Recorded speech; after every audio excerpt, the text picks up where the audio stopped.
어따 두고 또 만남자랴. 그쪽이 뭔 상관이냐고요. 그런 꼴을 당하고도 막걸리를 함께 먹어. 너 그 대단하던 자존심은 다 어디다 갖다 버렸냐? 애들이 생각만큼 싫어하진 않아. 나쁜 사람도 아니고. 너보다 어려? 그런데 얼굴이 저 모양이야? 그래도 저 사람한테는 내가 전부야. 그리고 나도 혼자는 못 살겠어. 저 인간보다는 100배나 아이거사. 누가 그걸 몰라? 그자를 하루라도 빨리 쫓아내야 해. 나한테 아이디어가 하나 있긴 한데.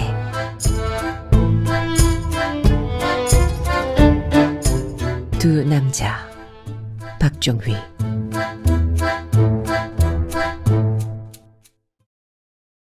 뜰에 나와 서성거리던 어머니가 한길 끝 산모퉁이를 안 보는 척 연신 바라본다. 때 되면 다 와, 엄마. 눈이 감기도록 웃음 짓고 안으로 들어가는 어머니의 등이 유난히도 구부정하다. 생일상보다 딸만 나는 게 우선인 어머니의 조바심을 빤히 아는 나는 하루 앞당겨 어젯밤에 내려왔다. 두 동생은 저녁 나절이나 되어야 도착할 것이다. 텃밭에서 뜯은 쥐나무를 삶아놓고 마당에 풀이라도 멜 요량으로 호미를 들고 나오는데 택시 한 대가 들어섰다. 생각보다 이른 시간이다. 뒷좌석에 보이는 두 사람 중 하나는 선화이고 또 하나는 모르는 얼굴이다. 묶은 머리를 해서 여자인지 남자인지 구분하기가 어렵다. 예상치 못한 일에 막내를 반갑게 맞이할 겨를이 없다. 짧은 파마머리에 노란 원피스로 한껏 멋을 부린 선화를 따라 내리는 사람은 남자였다. 선앙당 장승처럼 바짝 마른 체구에 코수염이 너저분하고 고무줄로 묶은 머리는 어수선하기 짝이 없다. 별말 없는 것으로 보아 뭔가 일을 해주려고 함께 온 기술자도 아니다. 누군지 몰라 어정쩡하게 서 있는데 선화는 큰언니 하고 부를 뿐 소개조차 하려 들지 않는다. 나는 안중에도 없이 둘은 자연스레 앞서거니 뒤서거니 계단으로 올라섰다. 어머니는 남자를 보자마자 이마에 골 깊은 주름을 그렸다. 차에서 내릴 때 이미 누구인지 감을 잡은 것이다. 남자는 선화가 주방으로 간 사이 어머니와 눈이 마주치자 뻣뻣하게 서서 고개만 까딱했다. 이쯤 되면 어머니가 뭐라 마땅찮은 내색을 한들 집주인의 괜한 행세를 할 수 없다. 어떻게 되는 양반이래요? 같은 회사 다닙니다. 그런데 여기까지는 어떻게 왔대요? 어머니는 남자가 대답하기도 전에 몸을 돌려 물병을 들고 나오는 선화를 바라보았다. 엄마, 버스로 왔어.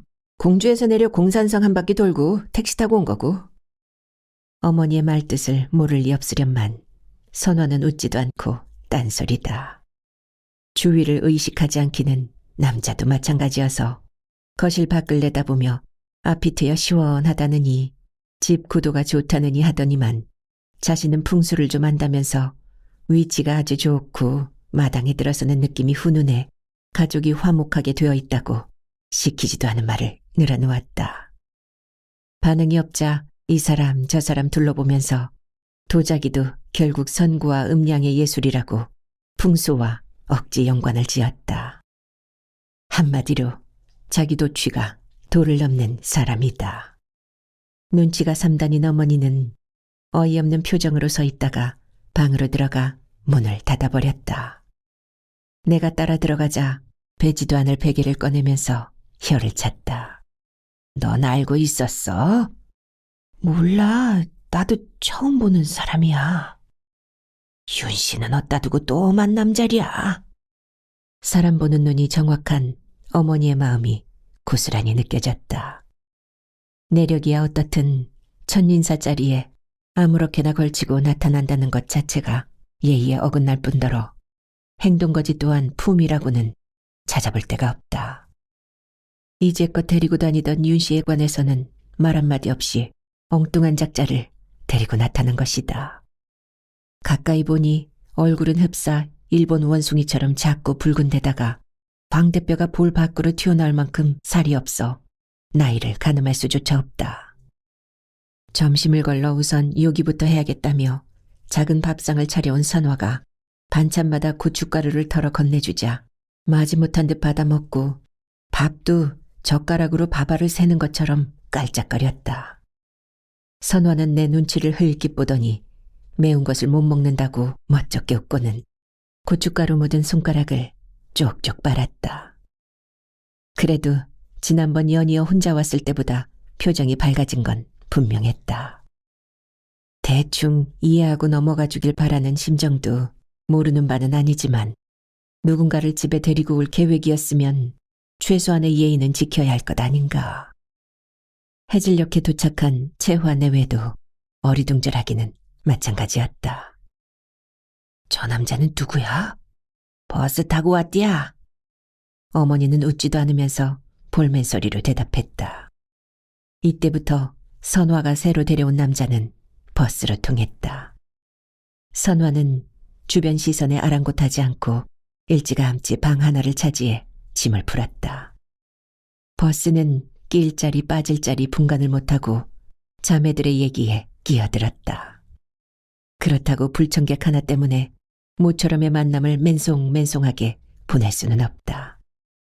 저녁을 먹은 후 마당 귀퉁이에 자리 잡은 벽 없는 아궁이에 가마솥에 물을 가득 붓고 땔감을 태우기 시작했다. 아궁이는 붉은 기운을 뿜어내며 활활 타올랐다. 주변은 금세 오랜만에 만난 자매들이 이런저런 속사정을 털어놓는 정겨운 자리가 되었다. 버스는 말끝마다 저 사람은 말이에요 하면서 선화의 남자임을 과시하더니 자신만 아는 도자기 얘기를 또 늘어놓았다. 처음 보는 채화 남편에게 형님 소리를 잘도 해댄다. 분위기 파악을 못하는 건 선화도 마찬가지였다. 연신 자기야 자기야 하면서 콧소리를 내 부르는가 하면 버스가 무슨 말을 할 때마다 민망하리만큼 호들갑스러운 반응을 보였다.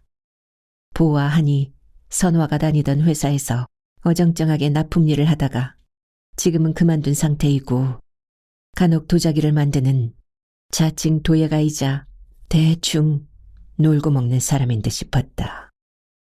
채화 남편과 버스가 땔감을 가지러 간 사이 선화에게 지금 같이 살고 있냐고 물었더니 그렇지는 않고 가끔 집에 온다고 했다. 윤씨 아저씨는 이사 갔어? 채화가 모두를 대신해 전곡을 찔렀다. 선화는 내키지 않는 말투로 그냥 그 집에 살고 있다고 짧게 대답했다. 채화는 포기하지 않았다. 완전히 헤어진 거야? 그런 셈이지 뭐. 그래도 만나면 인사는 해. 저 사람을 집까지 데려올 거면 누구한테든 귀뜸이라도 했어야지. 남자들이 나타나는 바람에 말을 더 이어가진 못했다. 어머니는 가마솥 불에 얼굴이 더 벌게진 버스가 말을 걸어올 때마다 존댓말을 사용함으로써 달갑지 않은 속내를 드러냈다.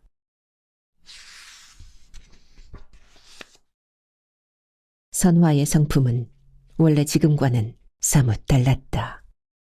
눈도 높았고 매사에 자신감이 넘쳤었다. 다소 걸걸한 목소리와 달리 애교가 많아 어머니와 아버지의 사랑을 독차지했으며 사람을 다루는 재주도 남달라 주변 남자들의 관심을 끌어모았었다. 그러나 그 모든 것이 좋은 것만은 아니었다. 두 언니가 결혼도 하기 전에 6살이나 많은 남자를 데려와 인사를 시키더니 얼마 지나지 않아 결혼 승낙을 요청했다.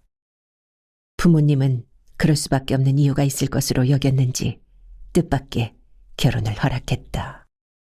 제 부인 장서방은 선화가 푹 빠져들 만큼 인물이 출중하고 체격도 좋았다.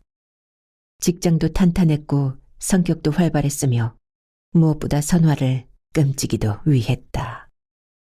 도시와 농촌 생활을 겸할 수 있는 수원 외곽에 신혼집을 마련하고 살면서 아이도 셋이나 낳았다.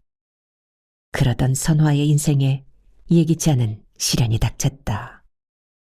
장서방 나이 40도 되기 전에 친구들과 간 야생 멧돼지 사냥에서 크고 거친 놈을 만나 목을 다쳤는데 입원 한 달 만에 병원에서 세상을 뜨고 만 것이다. 가족들은 세상 물정 모르고 남편에게 사랑만 받으며 살아온 선화를 크게 걱정했다. 그러나 선화는 염려했던 것과 달리 새 아이를 키우며 꿋꿋하게 견뎌냈었다. 그러다 언젠가부터 때늦은 외로움을 타기 시작했다. 말수도 적어지고 술을 마시고 훌쩍이기도 했다. 예전에 자신감이 넘치던 모습은 찾아볼 수가 없었다. 다른 남자를 만나보는 게 어떻겠냐고 넌지시 떠보면 나이 먹고 자식 셋 딸린 과부를 누가 거들떠보기라도 하겠냐며 한탄만 했다. 아닌 게 아니라 선을 한번 본 적이 있는데 남자 쪽에서 먼저 거절했다. 가족들은 안타까운 마음으로 지켜보고 있을 수밖에 없었다. 어느 날 선화는 같은 마을에 산다는 윤 씨를 시골집에 데려왔다. 장서방과도 알고 지내던 사이이고 농사를 지으면서 인근 공장으로 일을 나간다고 했다. 정확한 나이를 물어본 적은 없으나 어림잡아 선화보다 10살은 많은 것 같았다. 호라비가 된 사연은 묻지도 말하지도 않았다. 뭐로 보든 장서방보다 뒤떨어진 데다 나이가 많아 처음부터 탐탁했던 건 아니지만 갈수록 믿음직스러웠다. 과묵하면서 못하는 일이 없고 부지런하기가 이를 데 없었다. 시골집에 오면 잠시도 쉬는 법이 없이 알아서 밭을 갈고 풀을 깎았다. 나무 가지치기는 물론 묘목을 가져와 뒷밭에 심기도 했다. 가족 모두는 그를 좋아했다. 생각하기에 따라서는 선화와 안성맞춤인 구석도 있었다. 그도 자식이 둘이고 선화도 셋이나 되므로 결혼식이니 혼인신고니 번잡될 것 없이 정으로 사는 것도 차라리 좋은 일이라 생각했다. 아이들과 장서방 산소에 갈 때도 같이 갈 만큼 모든 일에 스스럼이 없었고 사위 노릇의 아들 역할까지 마다하지 않았다. 그러다가 전에 없이 윤 씨는 일 때문에 오지 못했다며 선화 혼자 오더니만 그 후로 계속 집에 나타나지 않았다. 그때마다 선화에게 안부를 물었으나 별일 아닌 듯 대답하곤 해서 잠시 그럴 수도 있으려니 했었다. 어쨌거나 어머니 생신은 버스와의 상견례 자리가 되어버렸고 이후부터 싫든 좋든 집에 올 때마다 같이 나타났다. 오래잖아 선원의 집에 들어와 산다는 말까지 들렸으나 가족들은 뭐라 말할 수 없었다. 그렇지만 버스에 대한 가족들의 느낌은 여전했다. 그도 그럴 것이 계속 반백수인데다 예의 없고 눈치 없는 태도 또한 변할 줄을 몰랐기 때문이다. 버스를 집으로 데려온 지 1년 반쯤 지난 어느 날이다. 선화가 울며 불며 전화를 걸어왔다. 버스가 둘째에게 야단을 쳤다기에 좀 너그럽게 대하라고 한 것이 빌미가 돼 싸우다가 손찌검까지 당했다는 것이다. 듣는 순간 억장이 무너졌다. 빌부터 사는 주제에 남편 행세, 아비 노릇에 손찌검까지 하다니 말 그대로 잡놈이었다. 당장 쫓아가 멱살이라도 잡고 싶었다. 전화통에 대고 그러게 처음부터 뭐하러 그런 놈을 끌어들였느냐며 이제라도 당장 헤어지라고 소리질렀다. 며칠이나 속을 끓이다가 아무래도 이대로 넘어갈 일은 아니라는 생각에 선화네 집으로 찾아갔다. 선화는 언제 그랬느냐는 듯 화난 얼굴로 맞이했다. 오히려 내 표정을 보고는 무슨 일이라도 있느냐고 묻기까지 했다. 거실 소파에 드러누워 있던 버스가 굼뜬 자세로 일어나 처형 오셨느냐고 인사말을 했다. 그의 태도는 가뜩이나 언짢았던 심사를 한껏 부추겼다. 처형은 무슨, 내가 언제부터 네놈 처형이었느냐고 퍼붓고 싶은 것을 간신히 참았다. 내가 할 말이 좀 있어서 왔어요. 정색한 얼굴만큼이나 목소리 또한 차갑게 나올 수밖에 없었다. 거북하시면 저는 좀 나가 있을까요? 눈치 없기로도 둘째가라면 서운할 인간이 오늘따라 엉뚱한 배려를 하려 들었다. 선화가 아니라 그쪽한테 하고 싶은 말이 있어요. 버스는 뭔가 예감이 좋지 않은지 굼뜨게 자세를 고쳐 앉았다. 그때 버스에게 야단 맞았다는 주영이가 제 방에서 나왔다. 나를 보고 바로 고개 숙여 인사하더니 버스를 향해 허락을 받듯 친구 만나러 다녀오겠다고 했다. 나쁜 일만 아니면 뭐든 하고 싶은 대로 하고 놀아라. 지금 안 놀면 언제 노냐? 주영이가 예 하면서 신발을 신자 손을 흔들어 보이며 다시 말을 잇는다. 도움이 필요할 때는 무슨 일이든 눈치 볼 것 없이 말하고. 뭐라도 되는 것처럼 행세하는 꼴이 어이없었지만 버스의 말치고는 뜻밖의 다정한 말이었다. 주영이도 밝게 웃으면서 손을 흔들어 보이고 나갔다. 둘이서 어떤 관계로 지내든 거처를 하나로 사용하는 것은 자식 교육에 좋지 않다는 말을 시작으로 호된 충고를 하려던 나는 예상 밖의 상황에 말을 꺼내기가 껄끄러웠다. 그렇다고 없었던 일로 할 수는 없는 노릇이다. 며칠 전에 주영이를 야단쳤다면서요?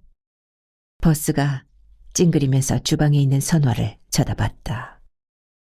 선화는 일부러 그러는지 주방 일 때문인지 이쪽 일에 관심을 두지 않고 하던 일만 계속했다. 공원에서 친구들하고 담배를 피우고 있어서 야단 좀 쳤습니다. 다른 건 다 해도 되지만 담배만큼은 절대 안 됩니다. 그 일로 둘이 싸움까지 했어요? 저 사람은 도대체 아들 하는 일에는 아무 참견도 안 한다 아닙니까? 그래서 옥신각신 좀 했습니다. 옥신각신이 아니라 손찌검까지 했다면서요. 손찌검이야 100번 잘못했지만 저 사람도 야단을 맞을 땐 맞아야죠. 아이가 담배 사달라면 사다 주겠더라고요. 야단요? 그쪽이 뭔데 내 동생 야단을 치고 손찌검까지 한다는 겁니까? 아닌 말로 주영이가 내 동생 자식인데 그쪽이 뭔 상관이냐고요. 얼굴이 싹 변한 버스는 아무 대꾸도 하지 않고 있다가 벌떡 일어나 겉옷을 챙겨들었다. 그러고는 주제넘어 죄송하다면서 밖으로 휙 나가버렸다. 모른 척 음식만 만들고 있던 선화가 떨떠름한 표정을 지으며 다가왔다. 닿지 않은 손에서 물방울이 뚝뚝 떨어졌다. 그 일로 며칠째 사과하다가 오늘 막걸리 한잔 하자고 해서 조금 일찍 왔던 거야. 그런 꼴을 당하고도 막걸리를 함께 먹어? 너 그 대단하던 자존심은 다 어디다 갖다 버렸냐? 말을 하다 보니 목소리가 울컥해지고 말았다. 선화는 그냥 서 있기만 했다. 흐트러진 감정에 더는 말을 잇지 못하고 일어서면서 버스 정류장까지 나가자고 했다. 선화는 두어 발자국 거리를 두고 불편한 걸음을 떼었다. 나는 일부러 다가가 팔짱을 끼고 아버지도 같은 말을 했을 거라며 버스와 헤어지라고 조심스럽게 타일렀다. 채화에게 들은 대로 버스가 결핵 환자가 맞느냐고도 물었다. 듣고만 있던 선화가 팔을 빼더니 딱딱한 표정으로 나를 쳐다봤다. 채화 언니가 그래? 그런 적이 있었다는 얘기지. 지금 그렇다는 게 아니야. 그건 그렇다 쳐도 예전에 윤 씨는 집으로 들어와 살지는 않았잖아. 좁아터진 집에 저렇게 들어와 버티고 있으면 애들이 어떻게 마음 놓고 뛰어놀겠어? 안 그래? 애들이 생각만큼 싫어하진 않아. 나쁜 사람도 아니고. 그나저나 저 사람 나이 좀 알자. 아직 나이도 모르잖아. 나이는 조금 어려. 선화는 주춤거리다가 털어놓듯 말했다. 너보다 어려? 몇 살이나? 7살. 7살 아래라고? 그런데 얼굴이 저 모양이야? 너한테 하는 말투도 그렇고. 나는 잠시 할 말을 찾지 못했다. 언니, 그래도 저 사람한테는 내가 전부야. 그리고 나도 혼자는 못 살겠어. 선화가 말 나온 김에 마저 하겠다는 식으로 선언했다. 그럼 이제라도 윤씨 아저씨랑 살아. 사람도 좋고 가족들이 다 인정하잖아. 누가 그걸 몰라? 그런데 나랑은 성격이 안 맞아. 백수의 손찌검까지 하는 저 인간보다는 100배나 아이거사. 그 말을 끝으로 차가울 때까지 서로 입을 다물었다. 돌아오는 내내 혼자는 못 살겠다며 울먹거리던 모습이 가슴을 짓눌렀다. 답답한 마음에 채화를 찾아갔다. 채화는 아이들도 학원 갔다가 늦게야 온다며 반가워했다. 차를 내려놓고는 내가 말을 꺼내기도 전에 먼저 선화의 전화를 받았다고 말했다. 버스가 결핵을 앓은 적이 있다고 했지 언제 지금도 그렇다고 했느냐며 따지더라는 것이다. 그 밖에 내가 했던 말에 대해서도 오로지 서운하다고만 하면서 자기 일은 자기가 알아서 할 테니 참견들 말라 했다며 한숨을 쉬었다. 내게 드러내지 못한 속내를 채화를 통해 밝힌 것이다. 쉽게 떨어질 것 같지도 않더라. 나중엔 위자료 줘가며 떼려고 해도 안 떨어질걸. 그리고 무엇보다도 선화가 그러려고 하질 않아. 혼자 사는데 지쳤나 봐.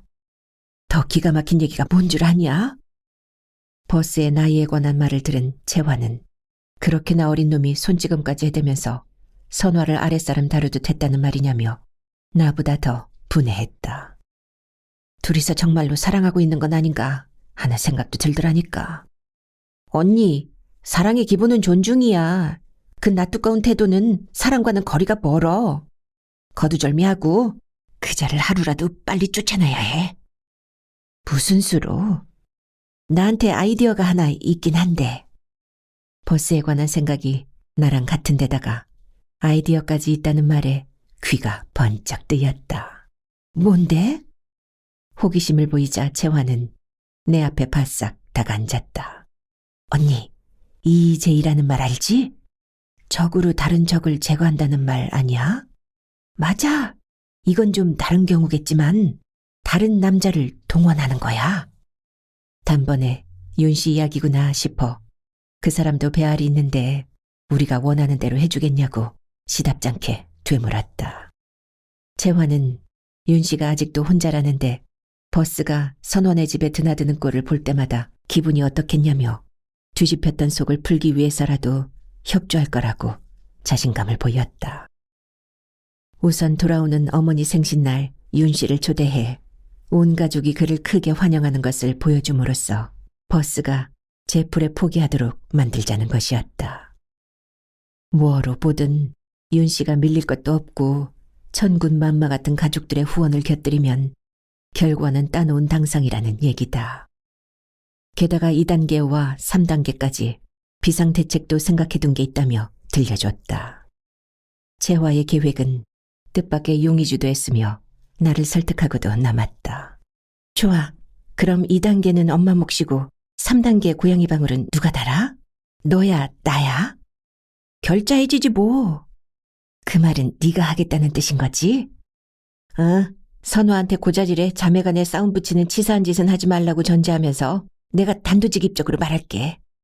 설득력 있고 거절할 수 없는 한마디라야 해. 가족 모두의 결정이니까 앞으로 선화와 인연을 끊어달라고 할게. 채화의 말은 내 걱정을 일격에 날려주었으며 그렇게까지 준비했다는 사실이 참으로 대견스러웠다. 며칠 후 선원의 집으로 가는 길을 어슬렁거리다가 우연을 가장해 윤씨를 만났다. 이런저런 농사 얘기 끝에 넌지시 선화 얘기를 꺼냈더니 일순간 하던 말을 중단하고 귀를 기울였다. 선화에 관한 관심은 여전하다는 증거다. 두 사람 어떻게 된 거예요? 저는 똑같습니다. 선화가 문제죠. 대놓고 험담을 하진 않았지만 은연중 서운함을 토로했다. 그럼 이제라도 선화가 마음만 고쳐먹으면 되는 거네요? 윤 씨는 내 말의 의도가 무엇인지 몰라 한참을 땅만 보다가 고개를 천천히 들었다. 남자친구도 있는 거로 아는데요. 그건 윤 사장님이 너무 쉽게 등을 돌리니까 그렇게 된 거죠. 이어 그 나이에 마음 여린 선화 하나 휘어잡지 못하느냐고 핀잔을 준 다음 여러 말 할 것 없이 어머니가 보고 싶어하니 돌아오는 생신날 꼭 오라고 했다. 덧붙여 시골에 온 김에 제초며 나무 가지치기까지 해달라고 부탁했다. 이 정도면 진이가 뭔지 더 설명하지 않아도 충분히 알아들었을 것이다. 윤 씨는 선화가 어떻게 나올지 염려되는지 선뜻 대답을 못하다가 결국 초대에 응했다. 나는 크게 반기면서 나머지는 온 가족이 알아서 하겠다며 뭔가 계획이 서 있음을 암시했다. 윤 씨 초대는 일단 성공적으로 끝난 셈이다. 어머니에게도 이런저런 작전을 귀띔하며 협조를 구했더니 특유의 너털웃음으로 대답을 대신했다. 마침내 어머니 생신이 돌아왔다. 채와 남편은 중국에 출장 중이라 올 수가 없다고 미리 양해를 구했다. 선화에게는 음식 준비에 관한 얘기를 하면서 서둘러 오라고 당부했다. 작전을 세운 당사자인 채화는 일찌감치 와 있었고 선화와 버스도 제 시간에 도착했다. 어머니가 버스를 보면서 좋다 싫다 내색하지 않고 평소처럼 맞이하고 있는데 윤 씨의 화물차가 마당으로 들어왔다. 전기톱과 제초기가 담겨있는 누런 상자도 묶여 있었다. 어머니가 제일 먼저 다가가 양손을 잡아 흔들며 반갑게 맞이했다. 그동안 어떻게 얼굴도 안 보여줬냐며 등을 어루만져주기까지 했다. 윤 씨는 예나 지금이나 말수가 적었다. 자신이 올 자리는 아닌 것 같았지만 어머님이 보고 싶어 한다는 두 분 처형의 말을 듣고 초대에 응했다고 느릿느릿 인사말을 했다. 윤 씨의 입에서 두 분 처형이라는 말이 나오자 버스는 잔디밭을 밟고 있는 발 한 짝을 빙 돌리며 딴전을 부렸다. 내가 사는 집인데 올 자리 안 올 자리 따질 땐가 뭐. 잘 왔어.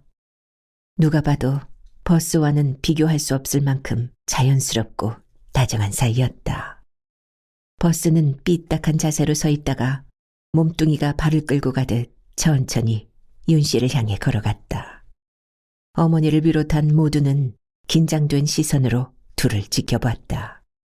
먼 길 오시느라 고생 많이 하셨습니다. 버스는 마치 집주인이라도 되는 듯한 인사말을 건넸다. 말씀은 들었습니다. 윤 씨도 얼떨결에 인사를 하고 돌하르방처럼 무표정하게 서 있기만 했다. 두 남자의 대면은 싱겁게 끝이 났고 당황해하던 선화의 얼굴에는 재미있다는 웃음까지 비쳤다. 윤 씨가 어색한 자리를 벗어나 화물칸에서 짐을 내리기 시작했다.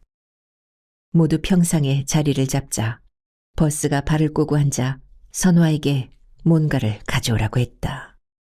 선화가 들고 온 보따리 안에는 도자기 그릇 3개가 들어있었다.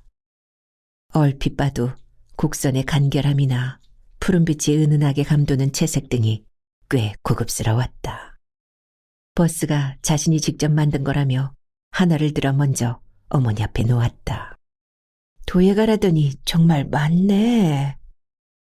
내가 감탄한 듯 말하자 선화는 괜한 헛소린 줄 알았느냐면서 입을 귀에 걸고 모두의 반응을 살폈다. 채화도 뚜껑까지 있어 다용도로 쓰기 좋고 예술품처럼 멋지다고 칭찬했다. 어쨌거나 직접 만들어 가져왔다니 정성이 갸륵하긴 했다. 윤 씨는 원래 말이 없는 사람이라 그런지 가만히 있어도 그리 이상해 보이지는 않았다. 신바람이 난 버스가 도자기 만드는 순서 얘기를 꺼내면서 수다를 늘어놓기 시작하는 것으로 보아 두 사람을 부딪히게 만든 작전은 별로 효과가 없어 보였다. 잠시 얘기가 끊어지자 윤 씨가 상의를 벗어 평상에 올려놓고 제초기와 전기톱 작업을 준비했다. 나는 어머니에게 눈을 찡긋하고 채화와 함께 뒷밭으로 올라갔다. 어머니는 윤 씨를 향해 집이 훤해지겠다면서 유난히 호탕하게 웃었다. 그러고는 머쓱해하고 있는 선화와 버스에게 가까이 오라는 손짓을 했다. 니들 먹이려고 사다 놓은 토종 닭인데 좀 잡아라. 솥도 깨끗이 헹구고. 어머니가 다정하게 말하면서 가리키는 평상 뒤쪽에는 커다란 닭 한 마리가 기둥에 발이 묶인 채 멀뚱거리고 있었다. 엄마, 나 닭 못 잡아. 누가 너 보고 하랬냐? 너는 가마솥이나 헹궈. 어머니는 그 말을 끝으로 집 안으로 들어갔다. 누가 들어도 다들 일하는 동안 버스는 닭 잡고 선화는 가마솥에 불 피우라는 얘기였다.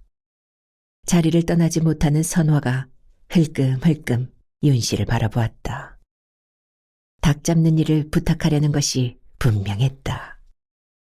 그때 입을 굳게 다물고 있던 버스가 자리를 박차고 일어서 팔소매를 걷어붙였다.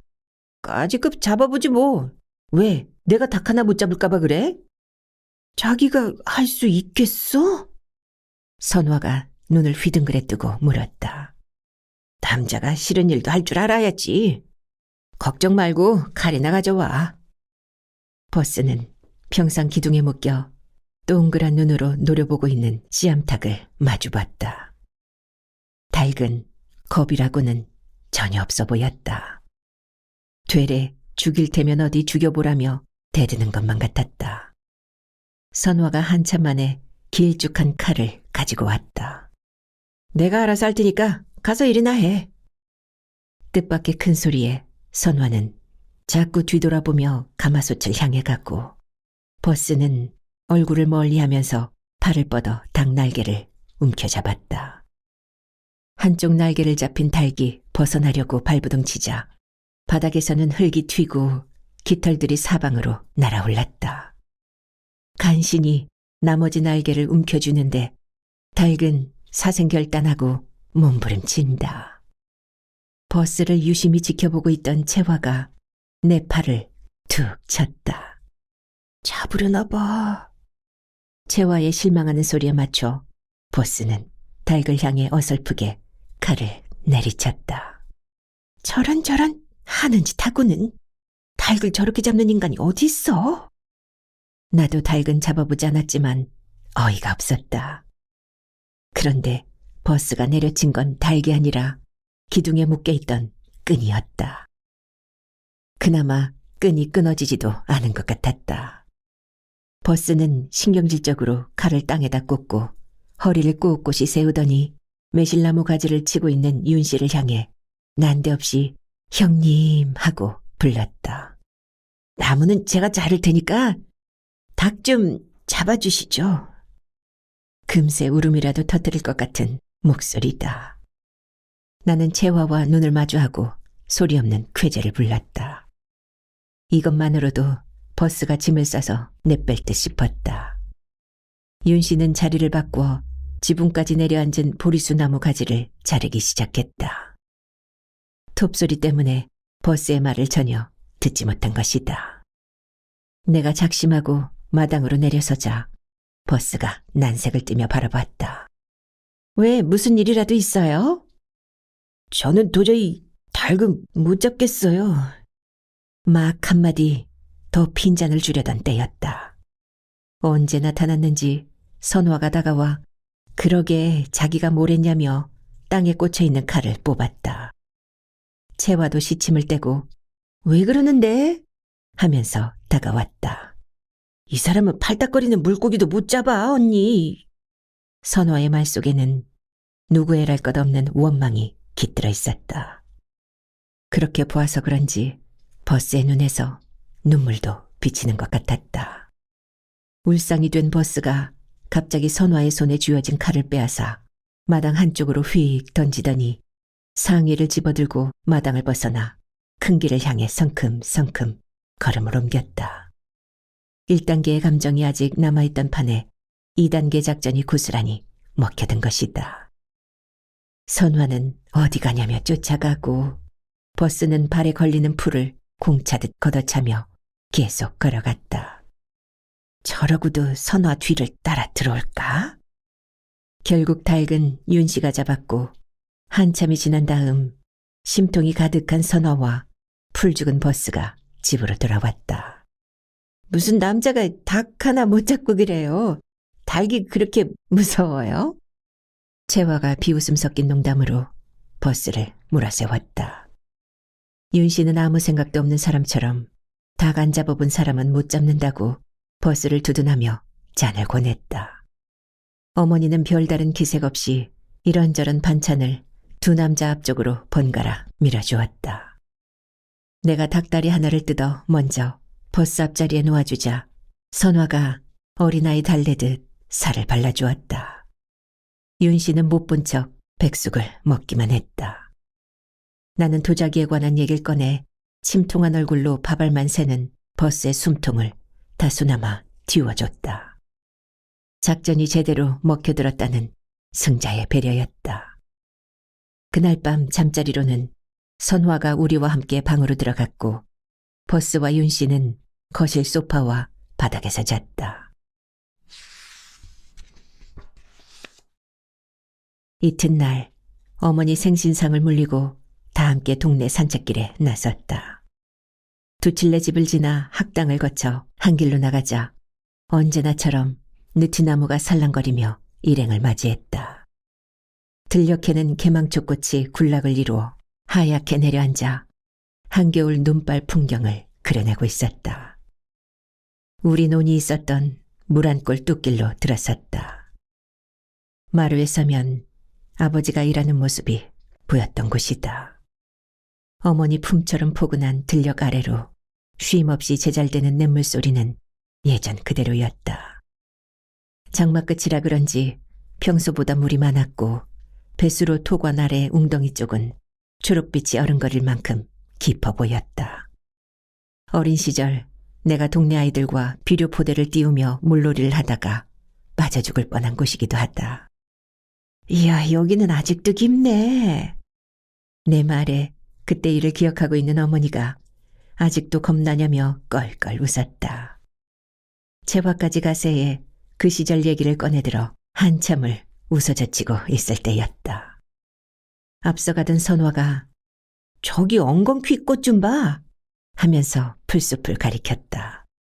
선화 말대로 경사진 뚝 아래쪽에는 보랏빛 꽃술을 뽐내는 엉겅퀴가 산뜻하게 피어 있었다. 모두가 예쁘다며 보고 있는데 선화가 꽃을 만지려고 엉덩이를 차들어 몸을 구부리다가 뚝길 아래로 쭉 미끄러졌다. 다급하게 손을 뻗어 뭐든 붙잡으려는데 붙잡히는 것이 없다. 깜짝 놀라 허겁지겁하는 사이 선화는 이내 냇물에 퐁당 빠지고 말았다. 허우적거리던 선화는 눈 깜짝할 사이 배수 토관 앞 웅덩이 쪽으로 빠져들어갔다.